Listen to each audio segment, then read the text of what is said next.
Buonasera, 13° appuntamento con il dopo partita, secondo appuntamento di questo anno 2017, 18ª giornata del campionato dilettanti Girone D. Salutiamo i nostri ospiti di oggi, naturalmente Gigi Ravaglia, ben arrivato da Terra Toscana. Terra Toscana, freddo. Stai bene però, mangi la fiorentina? Sì, abbiamo mangiato bene e poi soprattutto sono stati molto bravi nel darci 3 punti. E ti sei divertito, e si è divertito anche Tom Sicu, che finalmente che ha giocato da influenzato, mi diceva. Sì, purtroppo sì, però alla fine è andata bene. Benissimo, perché è stata una vittoria fondamentale per l'Imolese, ma andiamo insieme alla grafica del computer a vedere cosa è accaduto in questa 18ª giornata di campionato, quella dell'8 gennaio, dove l'Imolese torna dal campo della San Giovannese con una vittoria 0-1, il risultato naturalmente a favore dell'Imolese. Nella stessa giornata perde la Ribelle in casa, pareggia il Ravenna 1-1 nel campo della Rignanese. Per quello che riguarda l'alta classifica, sconfitta del Castelvetro 1-2 con la Colligiana, vittoria della Correggese nel campo della Pianese 3-2 e pareggio per il Delta Rovigo con il Lentigione. La nuova classifica del campionato dilettanti Girone D: Correggese 34, Delta Rovigo 33, Imolese 32, quindi terzo posto in questo momento, Lentigione 31, il Ravenna 28, sale il Mezzolara 27, poi Castelvetro, Scandicci, Fiorenzuola, tutte le altre fino ad arrivare alle ultime della classifica. Oggi l'ultima è il Castelfranco, classifica assolutamente interessante. Gigi. Sì, allora per sintetizzare quello che è successo ieri, innanzitutto mancavano diversi giocatori, Monacizzo, Bettati, Olivieri out completamente, Tom era influenzato come Testoni, il bomber con il problema alla spalla era in panca per onor di firma, ma non l'avrebbe schierato se non proprio in casi estremi, anche per non rischiare appunto di perderlo per troppo tempo. Pertanto un'Imola cerottata parecchio, è stata una gran prova soprattutto di carattere della squadra. La squadra si è unita, non ho mai sentito urli nel dopo partita come ieri, hanno festeggiato in modo incredibile questo successo, anche perché è un campo difficile, poi Tom ci dirà eventualmente se la mia impressione era esatto o meno. Nel primo tempo non si stava in piedi perché era ghiacciato, nel secondo tempo si è sghiacciato e si scivolava perché appunto il campo era sghiacciato, perciò abbiamo visto anche un'Imola a due facce. Nel primo tempo timorosa, ha avuto anche un pizzico di fortuna su un disimpegno errato della difesa appunto imolese, loro hanno scheggiato la traversa, però non ci sono state grosse problematiche nessun altro fronte, anche perché si giocava male. Nel secondo tempo è entrato un imolese che voleva vincere la partita, il mister mi ha detto adesso lo sentiremo. Ecco, mi ha detto appunto che si è fatto sentire e nel secondo tempo ha preso in mano il pallino, ha realizzato un gran gol, poteva fare un secondo e lì ci saremmo mangiati i cosiddetti se magari avessero pareggiato loro su calcio piazzato. Del nuovo arrivato. Il gol del nuovo arrivato che ha dimostrato subito di essere... Allora Tom, l'analisi di Gigi è quella che faresti anche tu, sì. E il campo quanto ha influito negativamente, perché quando si ha un tasso tecnico forte, importante come quello dell'Imolese, chiaramente il campo, se è in cattive condizioni, avvantaggia gli avversari. Sì, fai fatica, per come giochiamo noi, fai fatica a giocare in un campo così, i primi minuti, il primo tempo soprattutto non si stava in piedi, il secondo tempo ha mollato un po' il campo e siamo riusciti a dare qualcosa di più. Il primo tempo mancavano magari certe giocate, non riuscivamo a creare quanto avevamo lavorato durante la settimana, però il secondo tempo con... diciamo il mister ci ha messo il suo negli spogliatoi e siamo usciti completamente... Cosa hai detto? Dillo, qui ci sentono in pochi. No, ma niente... Non si può dire tutto. Non si può dire tutto, perché comunque sono i segreti del mestiere, quindi non posso svelarle. Comunque no, ci ha incoraggiato abbastanza, ha detto che comunque dovevamo tenere di più la palla, dovevamo cercare di fare il nostro gioco, che non lo stavamo facendo fino a quel punto lì. Ecco, sul piatto aveva messo anche che Bertoli dopo 25 minuti si è preso una stecca incredibile, sì. Proprio un'entratina a martello ci ha lasciato il piede, eravamo tranquilli che avesse un piede rotto, perché da come ha reagito subito, da come si sono mossi i sanitari, sì, di loro, pensavamo ci ha lasciato la caviglia, ci ha lasciato senz'altro il piede. Fortunatamente mi hanno detto più di 20 punti, però non c'è la frattura. Hanno fatto 40 punti, 40 punti tra punti interni e esterni. Hanno ricucito un piede. Hanno ricucito un piede. Allora andiamo ad ascoltare cosa ti ha detto a fine partita il tuo microfono, della radio in questo caso, perché non avevi la telecamera. Devi fornire anche di telecamera. Ti daremo una telecamera per intervistare il mister nel dopo partita, Francesco Baldini, che fra l'altro fa riferimento un po' a quello che aveva detto in settimana, la settimana aveva anche scorsa, anticipato qui aveva anticipato. Sentiamolo. Più forte anche degli acciacchi e dell'influenza. Sì, non ero contento al primo tempo perché nonostante il campo fosse ghiacciato secondo me si poteva giocare. I ragazzi hanno capito il mio sfogo alla fine del primo tempo e hanno capito che si poteva giocare. Noi dobbiamo giocare come sappiamo, abbiamo iniziato a giocare da Stancampiano come facciamo di solito e abbiamo fatto una buona partita, fermo restando che la San Giovannese forse in alcune circostanze meritava il pareggio, ecco, quindi faccio i complimenti a loro perché secondo me venire a vincere in questo campo non sarà facile per nessuno. Insomma. Una risposta da grande squadra. Una risposta da grande squadra e come ti avevo detto in trasmissione ho la sensazione che ora ci siamo e sono contento, i complimenti vanno veramente a tutti. Insomma. E adesso il big match. Sì, ora ci gustiamo questa vittoria, non so neanche cosa hanno fatto loro, però siamo pronti, spero solo di recuperare tutti i ragazzi perché non l'ho mai avuto in quest'anno e ora è il momento dove spero di averli tutti. Complimenti. Grazie. Big match ne parliamo dopo, però lui ripete che adesso è la squadra che si aspetta, voleva. Nonostante ancora i tanti infortuni e acciacchi. Sì. Devo innanzitutto ringraziarlo perché anche ieri si è complimentato ai ragazzi e poi l'ho presa praticamente all'uscita dello spogliatoio, siamo entrati in uno sgabuzzino per non farci vedere perché altrimenti avremmo preso 4 meno dalla squadra di casa che e non aveva ci ancora indirizzava. controllato fra l'altro i risultati delle altre squadre, quindi non sapeva ancora che il Delta aveva pareggiato. Sì, però era una botta di ferro perché ieri ho mangiato con la terna arbitrale e la terna arbitrale ha mangiato San Giovanni Valdarno. Dopo mi dici se gli arbitri possono mangiare nello stesso posto dove devono arbitrare. Mangiare. No, devono nel paese più vicino, non il regolamento dice si questo. Vede che il paese più vicino era San Giovanni solo Valdarno. San Giovanni Valdarno, San Giovanni Valdarno ci sono 2 o 3 paesi anche grossi a 3, 4, 5 km, 10 km, 7 km. Hai parlato con la terna quindi? Con la terna quando le ho visti perché c'è anche la collaboratrice arbitrale che è carina, pertanto l'ho vista che gli ho detto oh terna, beh, come mai mangiate qui?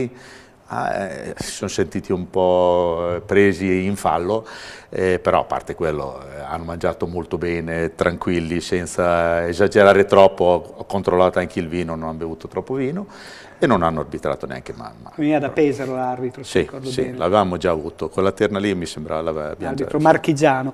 Senti Tom, il mister ha parlato che ora ci siamo e poi ha ricordato anche lui lo sfogo del fine primo tempo, quindi c'è stato un qualche urlo che vi ha un po' stimolato. Vi sentite veramente pronti al rush finale, anche se è ancora lunghissima? È ancora lunghissima, molto lunga, però sì, diciamo che in queste ultime partite, nelle ultime 6-7 partite, metto anche 8 partite, c'è stato un atteggiamento completamente diverso, dove siamo andati in campo che certi momenti della partita le squadre avversarie non sapevano veramente dove andare, dove guardare, come giocare, perché non abbiamo dato nessun punto di riferimento a nessuno. E questo penso che si sia visto e questo comunque ha fatto venire fuori del grosso carattere che magari all'inizio mancava. Senti, Longobardi si è integrato subito o è proprio un fuoriclasse per la categoria? No, è un fuoriclasse, si è già integrato, però è fuoriclasse, lui i gol li trova sicuramente. Sì, sì, condividi, sì. Gigi? Sì, anche perché appunto entrare subito praticamente dopo qualche giorno di allenamento con la squadra devi trovare i sincronismi, devi trovare l'affiatamento, devi trovare tutto, invece già ieri si sono viste buone giocate. Devo dire che Ambrosini è un compagno che ti mette nelle migliori condizioni perché si sacrifica parecchio, anche è una buona spalla, però devi essere lì al momento giusto per metterla dentro e ieri appunto ci ha fatto trovare puntuale. Sia Gigi che il mister hanno detto che è un campo difficile quello di San Giovanni, sì. Però è anche una squadra che è quart'ultima in classifica. Condividi questa idea di squadra difficile che forse ha meno punti di quello che dovrebbe avere? Ma condivido perché è una squadra tosta. Una squadra che comunque non molla, perdeva 1-0 ed erano lì che ce l'hanno messa tutta. Non è una squadra che si mette lì a difendere, ad aspettarti, cercano comunque di far sempre il loro gioco. È una squadra che secondo me molte squadre, la penso come il mister, che molte squadre faranno fatica a fare i punti che vogliono. Questa era la squadra che inizio del campionato davano tra le più accreditate della Toscana, forse la più accreditata. Poi è saltata la società, è saltato l'allenatore, hanno cambiato appunto in corsa allenatore e società, ho parlato con i nuovi dirigenti, c'è voglia di far bene, c'è voglia soprattutto di salvarsi alla svelta senza passare dai play-out e pertanto penso che molte ci lasceranno le penne su quel campo. Gigi, guardando le altre, pareggione quindi fra Delta e Lentigione, il pareggio è Ravenna, io dico attenzione sempre a Mezzolara che è tornata la vittoria 2-1 ed è una delle inseguitrici che te non vedi tra le prime della classe, però è sesta. Sono contento di avere il Mezzolara lì vicino e magari di allontanare un po' il Delta. Il Delta è ancora lì. Ecco appunto. Cioè, come c'è la Correggese? Sì, la Correggese è una buona squadra, occhio alla Correggese perché domenica, tanto per dire, c'è lo scontro diretto e potrebbe avvantaggiarsi ulteriormente se ci scappasse un altro pareggino, ha 2 punti di vantaggio, magari 4 cominciano ad essere significativi, però ho visto un imolese squadra, un imolese che non si arrende anche alle difficoltà, un imolese che ha fatto quadrato, ieri mancavano giocatori importanti, ma chi ha giocato non le ha fatte, cioè lui è entrato che era febbricitante, il mister si è messo le mani in testa quando ha visto Bertoli in quelle condizioni e voi per l'infortunio che poteva essere gravissimo e voi anche perché doveva dirgli riscaldati, è entrato, ha fatto 30 secondi di riscaldamento, non di più, nemmeno. Perché gli ha detto tocca a te, o bene o male tocca a te e ha risposto alla grande, ha fatto un recupero nel primo tempo che se non era sicuro a farlo non so chi l'avrebbe potuto fare. Non ce la faceva nessun altro. No, non lo so, anche perché avevamo 2 ragazzini e perciò una chiusura così è stata provvidenziale. Ecco. Vesti ben volentieri dopo 2 anni la maglia del Limonese, la senti tua, no? Sì, la sento mia perché la società comunque mi ha sempre dato fiducia nonostante i miei infortuni in passato. La sento mia perché ormai 2 anni e mezzo sono tanti, dove stai bene, comunque ti fanno sentire di casa, quindi sì, la sento abbastanza mia. Merita anche l'Oscar della sfiga, perché se ti dice... Ma io non me lo diceva prima della trasmissione. Non ci credo, se ti dice quello che è successo qui a Imola, certamente, ero nazionale, capito, quello che gli è successo a Imola penso sia un caso più unico che raro, perciò anche l'imolese ha un debito di riconoscenza e lo sta pagando anche lui molto bene. Io credo che la tua nazionale ti possa aspettare ancora un po', hai 21 anni. Ma io non penso alla nazionale in questo momento. Pensi prima all'Imonese? Penso prima a far bene nella società in cui sono, poi se un giorno dovrà venire anche la nazionale mi farebbe molto piacere. C'è un tecnico in gamba molto preparato. Sì, su questo non c'è niente da dire. È uno che ne sa molto. Ma essendo ormai italiano anche lui, sì. Lo può vedere anche in un certo modo. Però la nazionale giocherebbe la nazionale dell'Albania, vogliamo dire per chi non lo sapesse. Senti, quanto è importante adesso questa partita per te naturalmente con il Delta Rovigo, scontro al vertice senza nulla togliere Lentigione e Ravenna, quelle che seguono, sicuramente le squadre che hanno dimostrato insieme all'Imolese di meritarsi i primi posti sono il Delta e la Correggese. Arriva troppo presto, arriva nel momento sbagliato perché avete ancora troppi infortuni? Ma no, perché comunque questa partita vorrebbe dire confermare la nostra crescita, confermare la voglia di far bene e sicuramente questo c'è. E noi vogliamo confermarlo con la partita del Rovigo, passo per passo. Ecco, infortuni, questa mattina avete fatto lo scarico? Abbiamo fatto, sì, certi ragazzi hanno fatto lo scarico. Io sono entrato tra Bettati e il preparatore atletico e gli ha battuto nella spalla e gli ha detto domani facciamo allenamento, pertanto è disponibile, cioè diciamo. Sì, adesso vediamo, saranno il mister, lo staff a dire l'ultima parola, però spero di sì.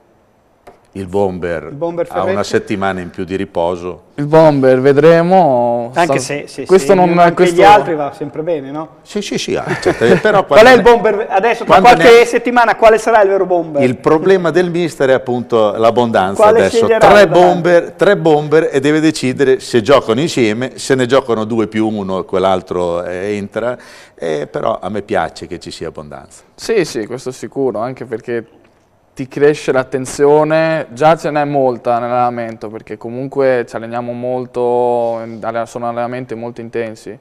In più un po' di concorrenza fa sempre bene, quindi penso che sarà un punto a favore per tutte e due. O poi per tutte e tre. Ho visto anche il presidente, gasatissimo, è entrato, ho visto un volo proprio nello spogliatoio, qualcuno l'ha preso perché poteva decolare in qualsiasi posto. Ecco. Presidente, che aspettiamo nelle prossime settimane? Oggi mi aveva quasi promesso che sarebbe venuto, anche abbronzato con me, avrebbe fatto un figurone. Aspettiamo la prossima settimana o quella dopo, quando sarà il momento. Io direi che lunedì prossimo potrebbe essere il momento giusto per avere il presidente. Soprattutto se si vince. Gigi, il tempo, proprio 4 minuti scarsi per dedicarci al girone F, dove è stato martoriato da partite rinviate. Si segnala un San Marino redivivo 7-1 sulla Civitanovese. Questa è l'unica notizia che possiamo dire. Campionato che ha tante partite in meno. Ricordiamo che, se possiamo buttare un occhio sulla classifica, c'è l'Alfonsine in zona bassa, ma comunque se la può giocare, perché 14 punti non sono tanti, con una partita da recuperare per poter pensare di salvarsi per tempo. Il San Marino è a metà classifica, in alto sono Fermana, San Nicolò, Vispesaro, il Lavastese, il Matelica, tutte squadre lontane, fra virgolette, diciamo marchigiane, no? Sì, erano le favorite di inizio campionato, magari col San Marino, essendo andate ai playoff l'anno scorso, che poteva inserirsi in questo gruppetto. Loro confermano, il San Marino ha cambiato qualcosa, adesso è più squadra per quel girone. Secondo me aveva dei buoni giocatori anche prima, però non erano giocatori adatti alla categoria. Lì si bussa di più e c'è un po' meno tecnica. Passiamo al calcio a 5, dove volevo ricordare, guardando mentre possono partire le immagini della partita Favenzia-Imola, giocata direi sabato, campionato Serie B Girone B. Direi che è stato giocato a Forlì questa partita, non la Palacattani di Faenza, ma a Forlì, però contro la squadra di Faenza. Direi che questo mi pare sia il Villa Romiti o comunque un palazzetto di Forlì. E mentre passano queste immagini volevo ricordare che nella 12ª giornata del campionato di Serie A l'MA Group ha vinto 4-3 contro Napoli. La ricordo questo risultato, raramente parliamo della Serie A solo per questione di tempo, ma il Napoli era secondo in classifica alle spalle di Pescara, quindi vittoria fondamentale per Imola, che sale a quota 20, la classifica vede 32 Pescara, 27 Napoli, 23 Luparense, 22 Acqua e Sapone Unigross e a 20 l'Imola, che stacca proprio un po' la zona centrale della classifica del campionato di Serie A, quindi dimostra di andare assolutamente bene come neopromossa nel massimo campionato di calcio 5. Queste immagini invece sono del campionato di Serie B Girone B, dove il Favenzia ha vinto contro l'Imolese 4-3 nel campo appunto fuori dal Palacattani, probabilmente impegnato per altri eventi, e questa vittoria proietta, o meglio mantiene il Favenzia nelle zone alte della classifica del campionato di calcio a 5, mentre l'Imolese rimane purtroppo nelle zone basse. Vince anche il Chiuppano, perde il Forlì, quindi situazione delicata per il Forlì, un po' più delicata per l'Imolese, bene invece per il Favenzia, che è secondo in classifica alle spalle del Chiuppano. Gigi, naturalmente l'invito, anche se sarà freddo, in questi giorni molto freddo, è di riempire il Galli domenica, perché questa è la partita della svolta. Poi sarà la partita dell'anno, pertanto domenica mi aspetto una risposta adeguata da Imola, cioè Imola vuole una squadra importante, Imola vuole la categoria superiore, Imola giocavamo con la Spal, il Genova, con la Fiorentina e compagnia bella. Domenica giochiamo contro una squadra che vuole vincere il campionato, sono quasi sicuri di vincerlo, l'Imolese può mettergli il classico sassolino negli ingranaggi. Domenica potrebbe essere anche la classica partita che dalle loro certezze possono diventare appunto dubbi, pertanto l'aiuto anche dei settori giovanili, anche dei settori giovanili, tutti i ragazzini in rosso-blu a urlare Forza Imolese, e Imola che domenica sia appunto al Galli. Tutti allo stadio, Tom. Speriamo che vengano in tanti.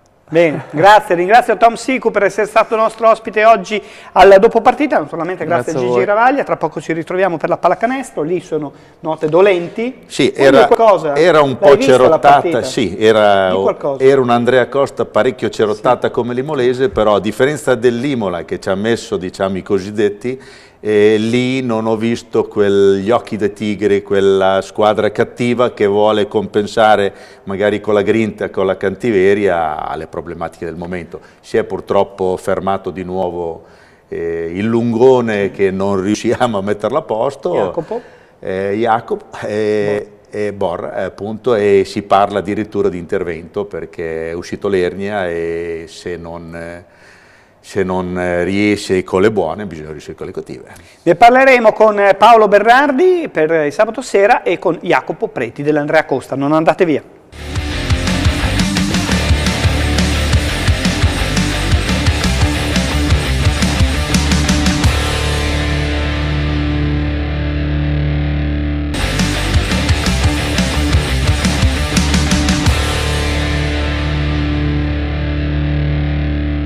Seconda parte del dopo partita per parlare di basket a due con l'Andrea Costa. Sono con noi ospiti, ringrazio Paolo Bernardi, ben ritornato. Grazie a voi. Sabato sera, e Jacopo Preti. Buonasera. Che hai molto piacere di venire a parlare dopo quello che è accaduto il giorno dell'Epifania, giusto?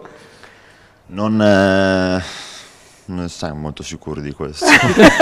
Dimentichiamoci quella partita. No, andiamo a vedere insieme con la grafica cosa è accaduto nella 16ª giornata di campionato. Eccola qua, la grafica. È in corso in questo momento Piacenza Virtus Bologna, si sono invece giocate Fortitudo Chieti 89-78, Roseto Verona 81-65, Ferrara Forlì 84-58, frenano alcune che stanno sotto, Andrea Costa Imola, Recanati 78-82, Iesi Mantova 85-87, Ravenna Udine 81-73 e Treviso Trieste 77-75. La nuova classifica che vede comunque tante squadre con partite in meno, la seconda colonna la vedete in piccolino ma evidenzia come alcune squadre tipo proprio la Virtus Bologna ha solo 14 gare giocate, mentre l'Andrea Costa già 16, vede Virtus e Treviso 24, Virtus che ha vinto un derby particolarissimo con la Fortitudo. Io ho avuto il piacere di vedere la parte finale, è stata una cosa stranissima, come ha fatto la Fortitudo a perderlo, lo sai, te l'hai vista? Sì, assolutamente. Capita di sei perdere partite così, poi insomma quello del derby, minuti in un derby non puoi. il derby di Bologna ha regalato altri finali memorabili, anche memorabile più la partita di quella comunque, che è stata quella di venerdì. Bologna e Treviso, Ravenna 20 con Mantova, seguono tutte le altre fino ad arrivare all'Andrea Costa quota 12 e per fortuna ci sono Chieti a 10 ma con una partita in meno, Forlì 8 e quel Recanati che ha vinto a Imola a quota 6, lontana ma in salita. La tua analisi, Paolo? Allora, vogliamo andare da Recanati o vogliamo guardare la classifica? C'entrano tutte e due le cose ovviamente. La classifica di Recanati l'hanno fatta in gran parte loro, ahimè, nel senso che i giocatori dell'Andrea Costa l'hanno costruita la classifica di Recanati, che ha 6 punti e 4 li ha fatti con Imola. Sinceramente non erano attesi questi due, anche se sinceramente in questo periodo, ma così tiriamo dentro immediatamente Preti, che ahimè è quello che si deve assumere quest'onere, quello di parlare oggi dopo un periodo non proprio felice. E parlo proprio di periodo perché in realtà la sconfitta di Recanati arriva dopo un periodo in cui c'è stata sicuramente un'involuzione da parte vostra della qualità del gioco, nella qualità non solo dei risultati. Anche la partita di Forlì vinta a Forlì non era stata proprio eccezionale, aveva già dimostrato qualche difficoltà. E allora la cosa che ti chiederei subito è: cos'è? Problemi fisici come Gigi Ravaglia raccontava prima del nostro spazio, o anche qualcos'altro? Quello che posso dire io è che i problemi fisici ci sono, è inevitabile, perché li abbiamo visti con Jacopo Borra che ha questo problema alla schiena che va avanti dall'inizio della stagione. Adesso si è aggravato e non sappiamo ancora per quanto rimarrà fuori. Per quanto riguarda il resto posso dirti che contro Forlì sì, abbiamo avuto, non è stata una partita molto bella da parte nostra perché però era comunque un derby, quindi c'era molta pressione, c'era Sky, però sicuramente hai ragione da questo punto di vista qua. Per il resto noi ci stiamo allenando come sempre, stiamo facendo quello che dobbiamo fare e penso anche che il campionato sia molto più difficile rispetto a quello dell'anno scorso, perché non ci sono squadre come magari Matera che prendeva 20 punti da tutti, ma una Recanati che è ultima in classifica è una squadra di tutto rispetto. Squadra che ha fatto punti anche con Mantova. Esatto, gli altri due punti al di là delle ha perso con Fortitudo partite. sempre stando lì, ha perso con Ferrari mi sembra dopo supplementari, quindi ha cambiato qualcosina in questa fase. Esatto, per un giocatore come Bader che penso sostituirà con Rush, che però è un giocatore di un buon livello, secondo Viene me. da pensare che se l'avesse sostituito prima della vostra partita Bader, visto che Bader è stato probabilmente il più decisivo della squadra di Recanati. Abbiamo tolto molte occasioni a Però Reynolds. in questo trend esco un attimo dalla partita che sembra quasi già storia, essendo giocata solo 3 giorni fa, insomma diventa quasi lontana e merita, ripeto, più una riflessione e più anche uno sguardo in avanti a quello che vi può capitare. Voi però avete sicuramente dei problemi fisici, sono evidenti, non solo per Borra o anche per il cambio che avete dovuto fare con Norfleet, che ha dovuto rigiocare una partita al posto di Conne, che è rientrato ma che ha dimostrato ancora di non essere proprio, ovviamente, giustamente al meglio, ma ci sono anche altri giocatori che hanno difficoltà, mi viene in mente il vostro capitano Prato che sicuramente dimostra questo, però al di là di questo aspetto c'è stato anche un cambio, un ritorno, se vuoi, a quello che era un modo di giocare, una costruzione di squadra che non prevede più i 2 americani, ma che ha ripreso uno straniero, fra l'altro nel tuo ruolo di fatto, nel 4. E quindi anche questo ha inciso su questo momento di difficoltà, su questa flessione che è abbastanza evidente. Dover ricostruire, insomma, un po' anche tutto quello che è stato un lavoro fatto in estate. Beh, sicuramente penso che dai numeri che sono arrivati le prime partite siamo andati magari più a cercare un giocatore che soddisfasse la lacuna dei rimbalzi in attacco, dei rimbalzi in difesa che era evidente, quindi maggior parte per quello forse siamo andati su giri, però non penso che il nostro periodo questo periodo qua sia relativo al cambio di assetto, magari può essere per altri motivi, se perdi 2 partite o se ti va male 2 cose, c'è magari un po' di cose in squadra, non in spogliatoio, ma magari proprio sulla... Ecco, c'è proprio e questo è abbastanza evidente, hai parlato prima di Ubalek, è chiaro che anche lui finisce come tutta la squadra, ma lui se vuoi in particolare sul banco degli imputati per un eccessivo nervosismo. L'impressione è stato quello, la partita precedente con Recanati già aveva visto nei suoi confronti dei provvedimenti disciplinari più forti, proprio per questa tensione, quindi non frutto neanche del gioco, se vuoi nemmeno dell'andamento delle partite. C'è questa tensione eccessiva e se sì, la respirate, la vivete e per che cosa è arrivata? Beh, sicuramente se devo parlarti di collettivo non ti dico che c'è della tensione in squadra, perché comunque noi, come dicevo anche l'altra volta che sono venuto qua, abbiamo un gruppo fantastico, siamo veramente molto uniti, quindi non penso che il nervosismo che ha messo in campo Giri sia relativo agli nostri allenamenti o come ci comportiamo nello spogliatoio.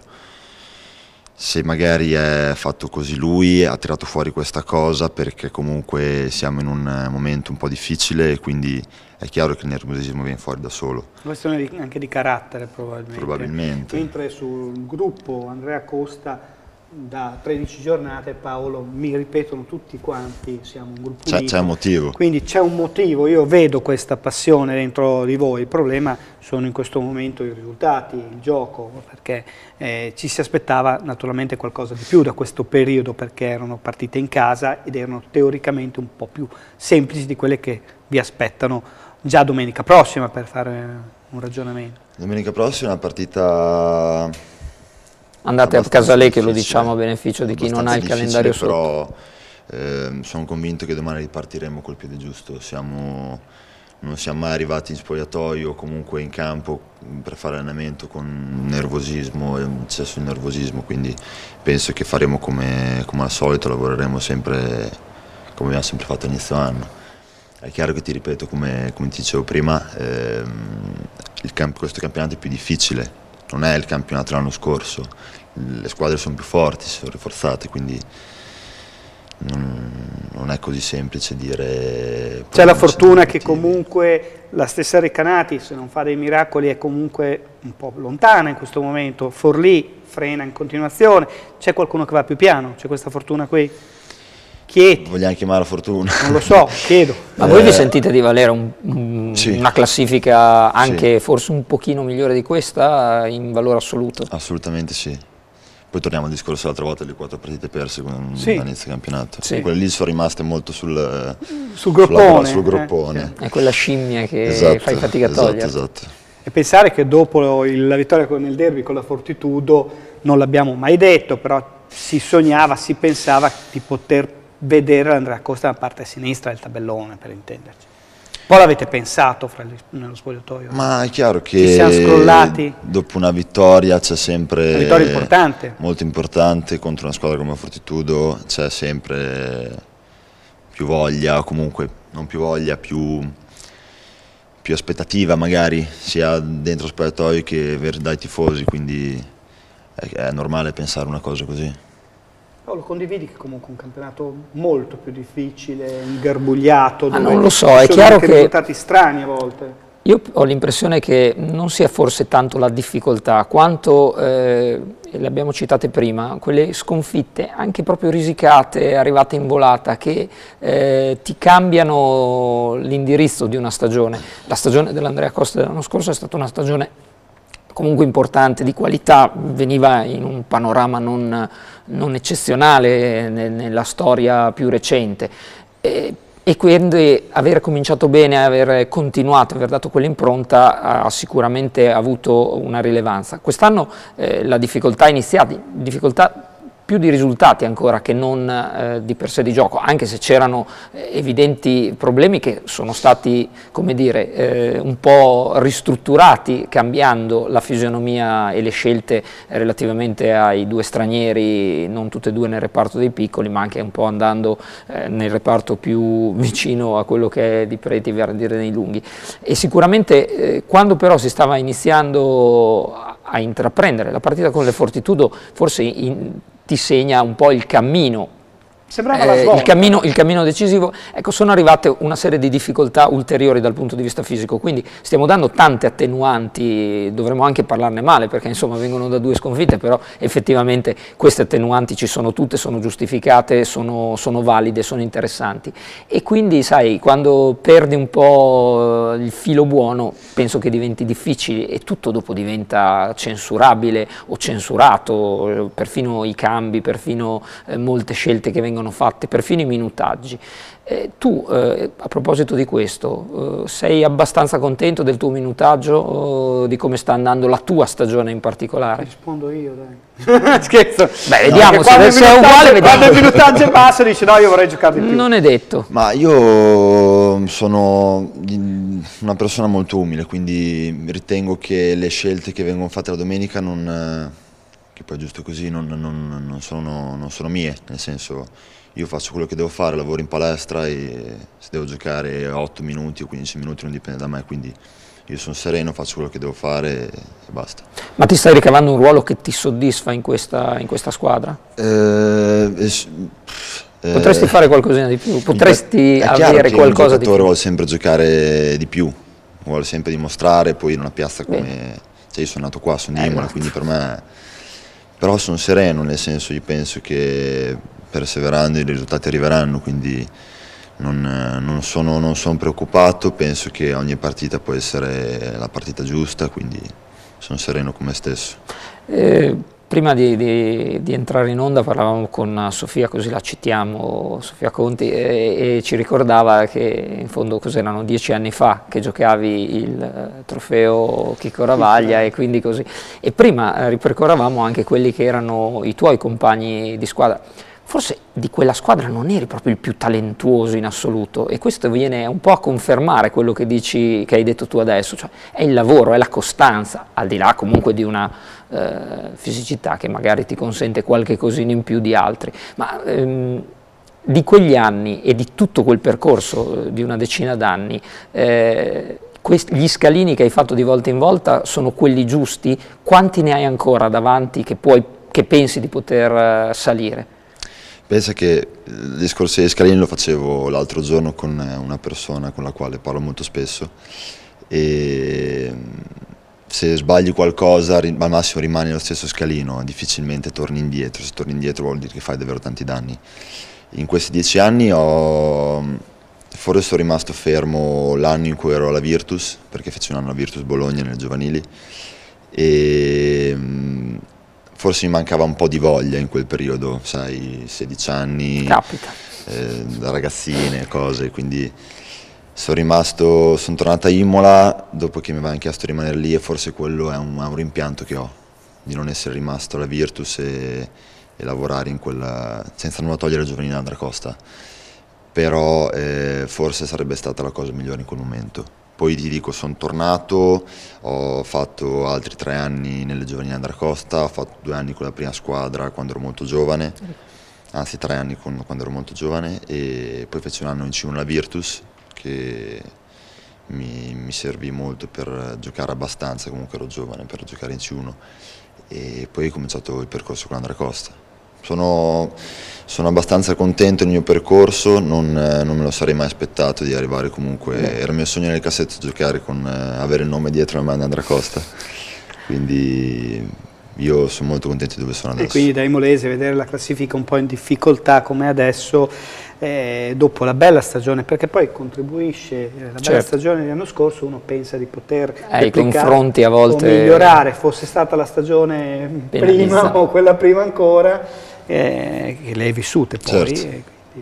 Jacopo, hai parlato di Virtus, allora torniamo sulla partita di domenica prossima a Casalecchio, dove nel derby c'erano 9.000 persone. 9.500, bravo. Io ho sentito 9.000, mi sono preso 500. E dopo, adesso che faccio mente locale, era un derby, però probabilmente ce ne saranno comunque 4.000 domenica. La Virtus ha perso solo 2 volte quest'anno, però io ho fatto proprio riferimento apposta all'inizio, perché ho visto un po' di derby, non tutto, in realtà solo la parte finale, dove ha rischiato di perdere, perché a 2 minuti dalla fine era +6 la Fortitudo. Si può battere questa Virtus, secondo te?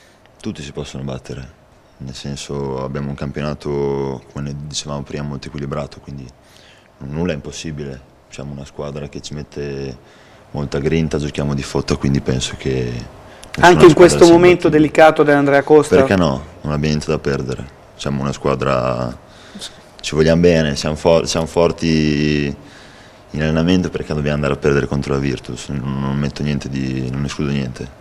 Tra l'altro forse è anche una partita che è utile come intermezzo prima di 2 partite casalinghe che invece avranno un peso specifico sulla vostra classifica attuale, quindi su quello che sarà l'andamento del campionato un po' più rilevante, poi sono 2 partite in casa. Quindi forse affrontare la Virtus adesso può essere anche questo uno stimolo, può riassettarvi un attimo anche da un punto di vista psicologico. Assolutamente sì, è una partita che ci dà molte motivazioni, nel senso... Ma tu sei virtusino o fortitudino? Io non ho mai... Mio padre era fortitudino. E questo sì. Però lui ha giocato nella Virtus, forse? Non sono mai stato di parte. Non è mai riuscito a... Ecco, dopo, visto che le ha accennate, ho controllato la seconda che non ero sicuro, arrivano Iesi e Roseto. Esatto. Sono le partite che... lasciamo un attimo stare la Virtus, a questo punto Iesi e Roseto sono quelle 2 che possono decidere di terminare un campionato di più tranquillità, oppure bisognerà stare lì attenti fino alla fine? Sicuramente sono 2 partite molto importanti per noi, abbiamo fatto un mese con così tante partite in casa che ci devono dare forza e portarle a casa. Non saranno partite facili, perché non lo saranno, però andiamo con la giusta mentalità e via. Paolo, ogni tanto facciamo delle previsioni non azzeccate, ogni tanto ci azzecchiamo. Quando c'è Ranuzzi ci azzecchiamo, adesso cioè Ranuzzi sono molto spara, scaramantico io, sono molto scaramantico. No, Ranuzzi invece dice ce ne sono 3 e 2 le vinciamo. Ce ne sono 3 e 2 le vinciamo. Dice, lui si sbilancia un po'.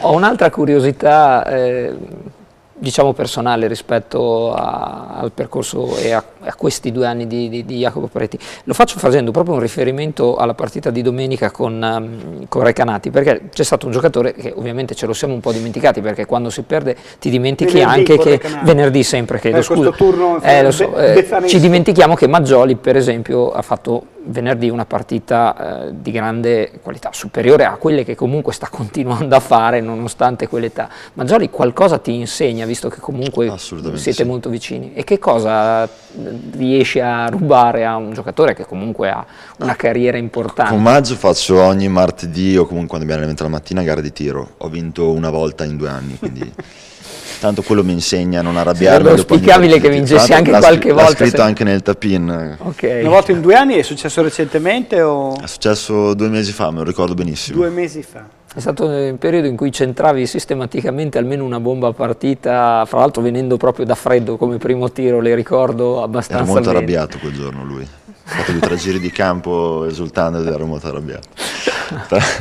Però sì, falla arrabbiare qualche altra volta. Ho un buonissimo rapporto con Maggio, siamo insieme da 2 anni, come un buon rapporto con tutti, e parliamo molto, ogni tanto mi capita di marcarlo durante l'allenamento perché se manca Jacopo o manca Giri capita che giochi da 5. Mi riempie di botte, però imparo molto da lui. Fanno bene anche quello. Con una carriera così poi è inevitabile. Giustissimo.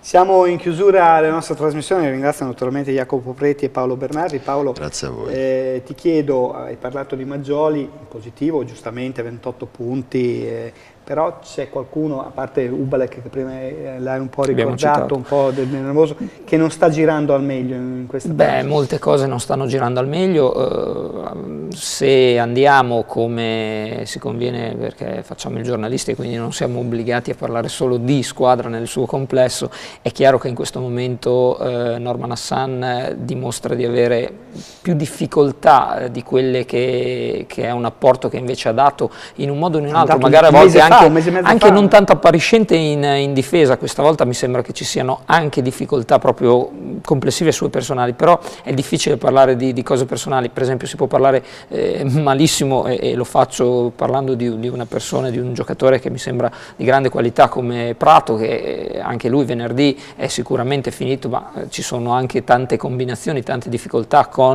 che ho incontrato in trasmissione la volta scorsa quando sono stato qua. È un altro di quei ragazzi che ti dimostra molto, ma che non sempre in questo momento riesce a dare tanto. Ma ripeto, è una combinazione legata a tantissimi fattori, non ultimo quello fisico e non ultimo anche appunto questa difficoltà complessiva.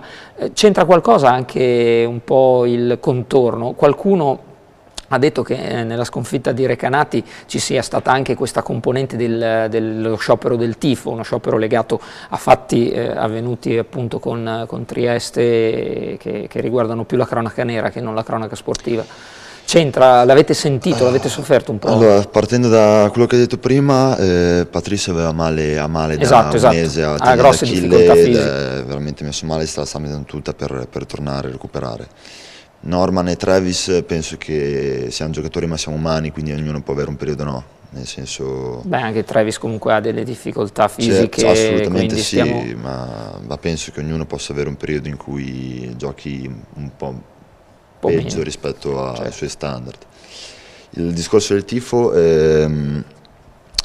cosa vuoi che ti risponda? Io sono tutti i miei amici, la cui da curano tutti i miei amici, quindi penso che sia noi che dobbiamo fare canestro, non loro che non sono loro dalla curva, quindi penso che il motivo per il quale l'hanno fatto sia di tutto rispetto, nel senso non lo giudico assolutamente, anche perché si è visto che domenica tutto il palazzo era in piedi ad applaudire, da tifare, e la mancanza della cura si è sentita, ma relativamente, perché con un pubblico così che si alza, inizia a fare i cori addirittura al pubblico, cosa vuoi pretendere di più? non penso che è stato quello. Beh, se avessi mai potuto pretendere una risposta, cosa che non mi capita, però questa mi è piaciuta perché sento allenatori di A nel calcio, per esempio, che invece lamentano la curva. E quindi apprezzabile molto invece questa sincerità. Parola giusta. Grazie ancora a Jacopo e grazie a Paolo, grazie a voi che ci avete seguito da casa. L'appuntamento è lunedì prossimo dopo il derby contro la Virtus a Casalecchio e prima della partita di Iesi. Buona serata!